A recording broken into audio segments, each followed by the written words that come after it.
Y'all know one of the best feelings in the whole wide world is to be able to look back over your life and see your own growth. That is a real thing to be proud of.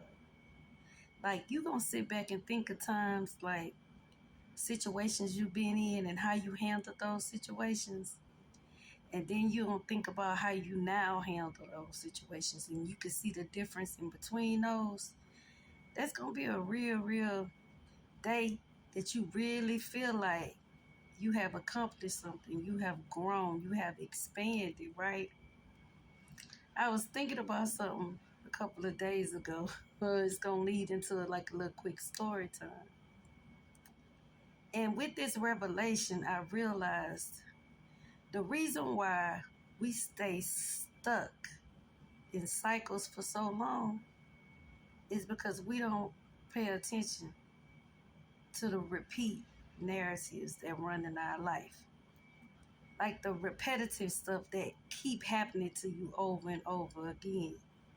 See, some of those things are orchestrated by people sending negative energy to you, but you don't know that. So I'm gonna give y'all an example, right? When I sit back and think about it, I was like, well, I be damn. And that's part of being chosen. Because if you're chosen, you have experienced some of these things before. It's gonna be a lifetime, but you don't pay attention to the repeat cycle. Like, you just look at it as different people, different situations. You don't look at it as a monitoring spirit, right? So here we go. If every time, like with me, every time I would be in Louisiana, I could get a car. But let me move to Houston. Not even in the first year that I done been here, something happened to the car. Y'all, I'm not talking once. I'm not talking twice. I'm talking about repeat narrative. No matter what year it was, no matter if the car was new, some kind of way I ended up not having it by weird situations. But a problem. I noticed the pattern, but I didn't take no action. Because at the time, I didn't know it was no action I could take. I didn't realize those things was by the hands of other people. If you go get your hair done, and you this the first time you go, it's gonna be good, right? But you keep going, and then you tell other people where you going, and then all of a sudden your hair get jacked up. They over bleach your hair fall out in parts. Repeat. You might go get your hair braided and the girl braided too tight and take all your edges out. You understand what I'm saying?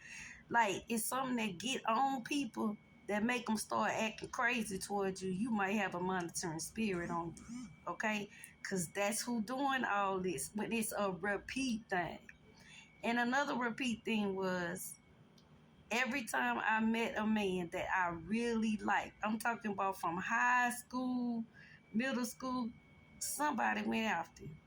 Somebody went after him, but they cut me in doing so. You understand what I'm saying? Like, they had to talk down on me and half of the time I ain't even know the stuff was going on. Or I done talked to this man and then I found out somebody else was talking to him, and then I'm like, well, why you ain't say that?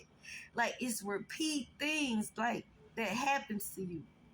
You're like, that's when you got to start paying attention. But we don't pay attention to that because we really wasn't taught about monitoring spirits and familiar spirits. Let me tell y'all how this shit work. I told y'all I've been meeting men lately, right? So why three of the men all said the same thing, and then two of the men said the same thing, and I'm thinking to myself like, hold up. And it's funny because two of the men work for the same type of people. Now, what is that? Then another one of the men know exactly where my hometown is and was there for 4 years. Not really hanging out. If you know, you know. But what's the likeliness I meet you way somewhere else and you from way somewhere else, but you know where I'm from and we meet here? That be monitoring spirits. Like, you'll meet a guy and he on drugs, or he an alcoholic, and you meet another one, he an alcoholic. You meet another one here. That's a monitoring spirit somebody sent on you. They want you to meet these men that's on drugs, and like you gotta pay attention to the repetitive stuff that keep happening to you, because that's how you know what hands is by, right? And I hate to be the bearer of bad news for this, but I'm gonna have to be the one to tell y'all. When you start trying to figure out who it is doing it to you, you gotta act like the police and the FBI and always start to the closest ones to y'all. I hate to say it. I hate to say it. But I'm gonna say 8 out of 10 times, it's people you know. It's always the ones closest to you and the ones you least suspect. And it's most of the times the ones that stay in your damn face. Or they pop in and pop out. They looking for emotional reactions. But you can't never let them see sweat. I love y'all for real. Peace.